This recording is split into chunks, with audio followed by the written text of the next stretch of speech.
We have arrived in June, which is a very busy... Are you serious?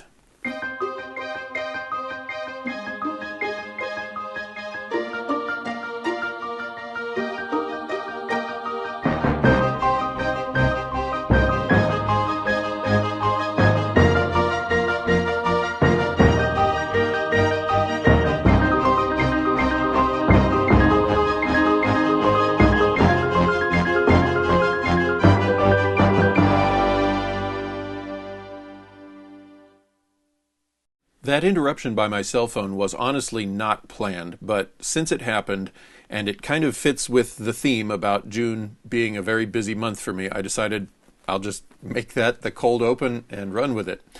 We are in June now, and I'm looking ahead, and June is going to be very busy with events, preparing for those events, and then probably cleaning up after those events.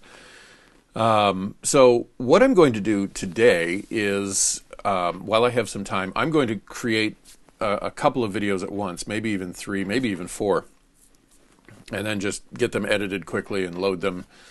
And it will be the start of a series that I will create, sort of a sub-series, that will come into play anytime I don't have news or I'm really busy. So if you're watching one of these episodes in this little mini-series, you'll know it's because I just didn't have, again, either I didn't have the time or the news.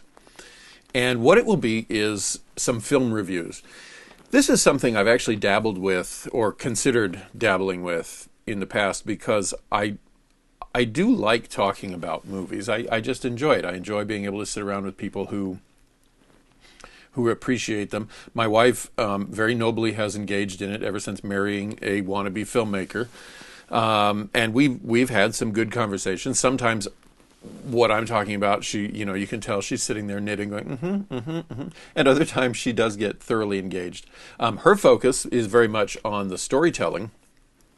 She has some interest in being a writer. She, I believe, is even toying with getting a novel done within the next year. First draft, at least. But she will be the one where I'll go to a movie and say, wow, it looked great. I liked the acting. I liked the editing. The music did this really cool thing.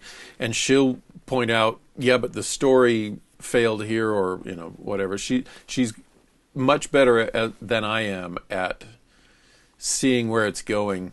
Especially, I think part of it does come from her being a female. Regardless of what the feminists tell you, there is a difference between men and women, and it's not just social constructs that somebody made up.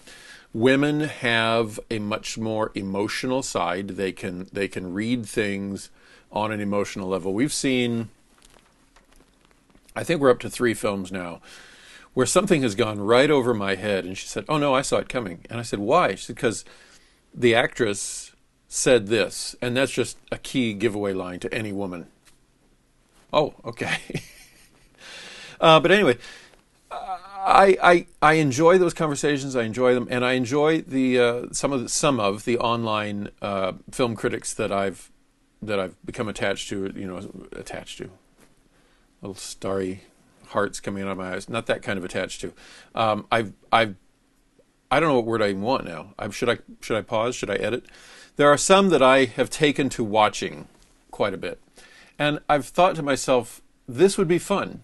This would be something I would enjoy doing. But the more I want to do this movie, the more I have to tell myself, Brian, don't start some weekly film critic thing. Just keep focusing on your film. What I'm going to try, though, for the second half of 2025, starting in July, is once a month. Once a month, one 10 to 15 minute video discussing a film, why I like the film, one of its strengths, some interesting facet of it. So what I'm going to do here is maybe kind of a warm-up, maybe kind of vent some of my desire to talk about films to somebody somewhere. The 5 or 6 of you who actually watch these on YouTube. And so, yeah, that's what I'm going to do. And so I want to start today. Where did I put it? I got it out. What's it doing on the floor? Okay. I want to start today with my absolute all-time favorite film.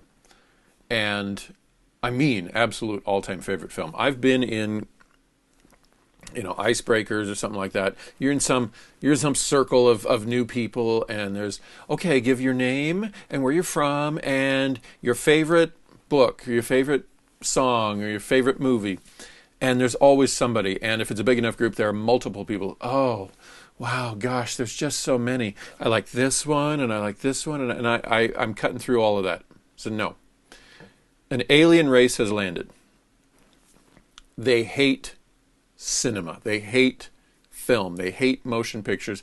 They are destroying all of it. Every 35 millimeter print, every digital copy, every videotape, every DVD, gone. TV shows, movies, everything. YouTube, out the window.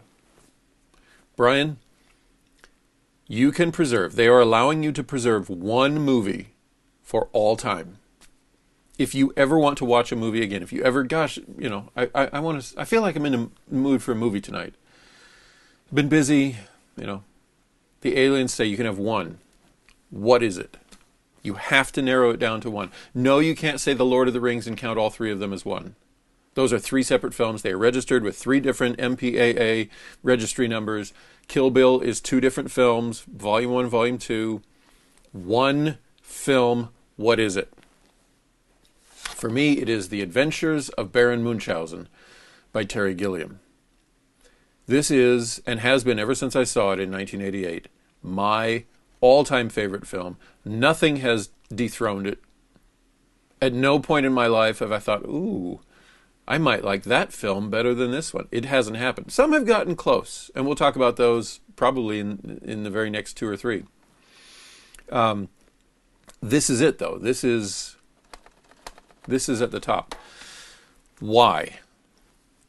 I love fantasy adventures, outlandish ones, and funny ones. I think that's part of why, for me, the Lord of the Rings trilogy, The Fellowship of the Ring, is my favorite of the three. Obviously, you need the other two to resolve the story, but film number one has more of the light-hearted tone to it, and the other two get very heavy. But they are superbly done. They are excellently done, and they are on my list of very enjoyable films. Top 10, I don't know. Fellowship of the Ring might be on the top 10. But what is it about The Adventures of Baron Munchausen? It is outlandish like that. It is based on the tall tales, and I've heard two different stories of this. Nobody can seem to answer this authoritatively.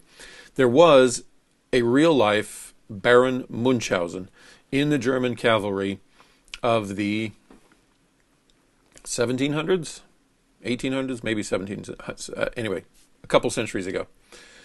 And either he started telling tall tales where he claimed to be the hero of absurd, impossible adventures, or a friend of his started using his name to create tall tales and say, well, Baron Munchausen often did this or that. And over time, they were eventually written down, and various different people have collected them, written them down in their own way, kind of adapted them. Terry Gilliam wanted to create a version based on the stories by a man named Raspe. That was his last name, R-A-S-P-E. And I eventually bought the book. Loving the movie so much, I thought, let's just read the source material.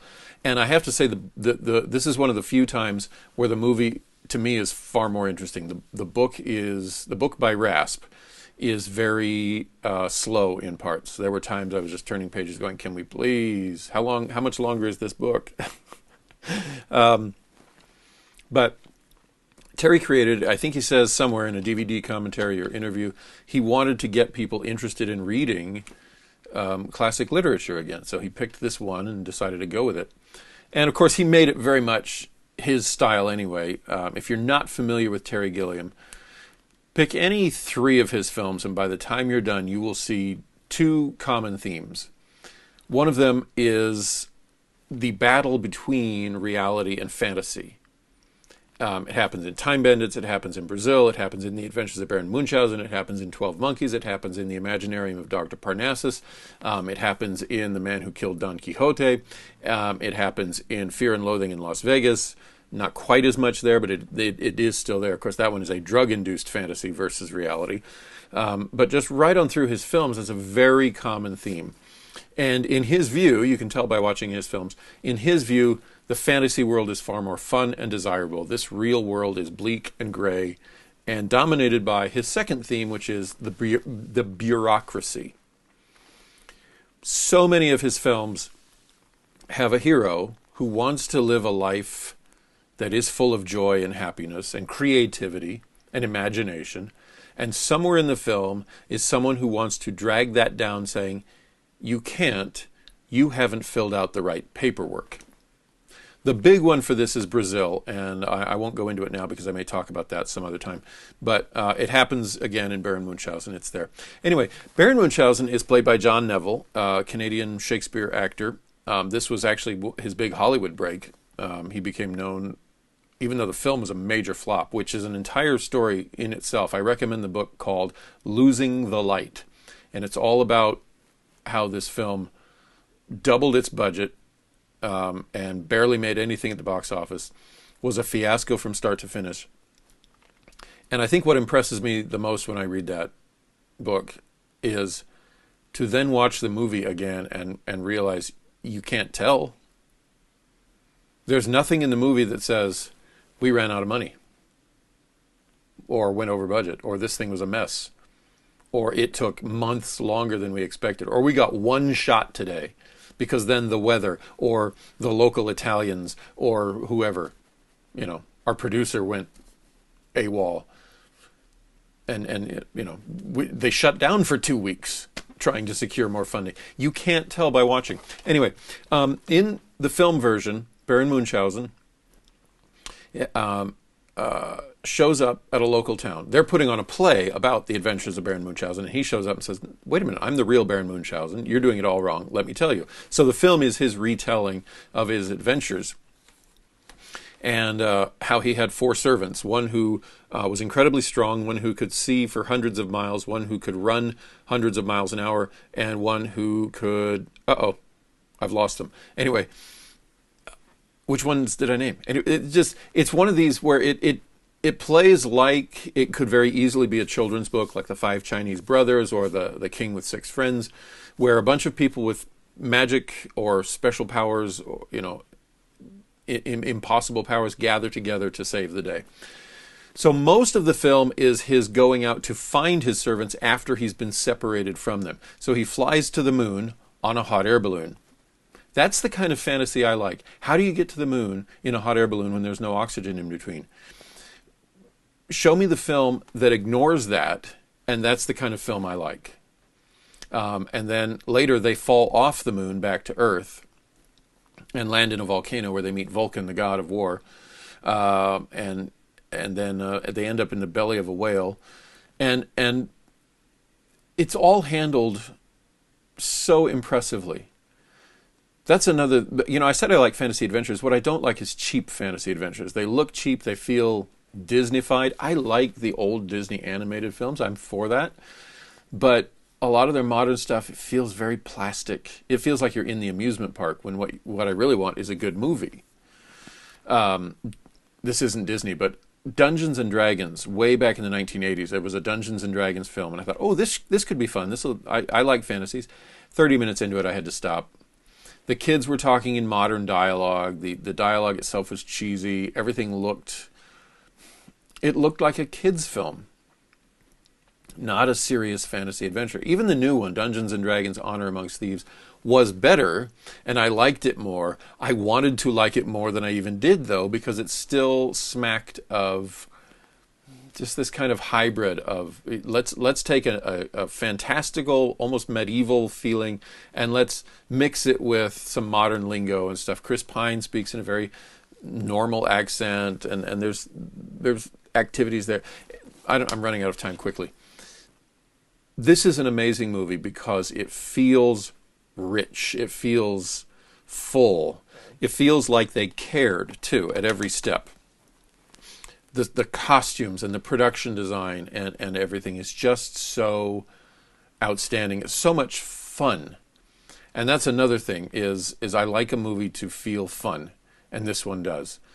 When the Baron is done, spoiler alert, when he saves the day, he goes charging off into the sunset with laughter and excitement, and I think this is, I've talked about The Shape of Water here in this vlog, how that gave me a kick in the pants to get this movie, the movie I'm making, made. This is the movie, decades before that, that really made me want to make them. It's good stuff. Recommended. Wasn't much of a movie review. It was pretty short, but oh well. It's good stuff, and I'll see you next time.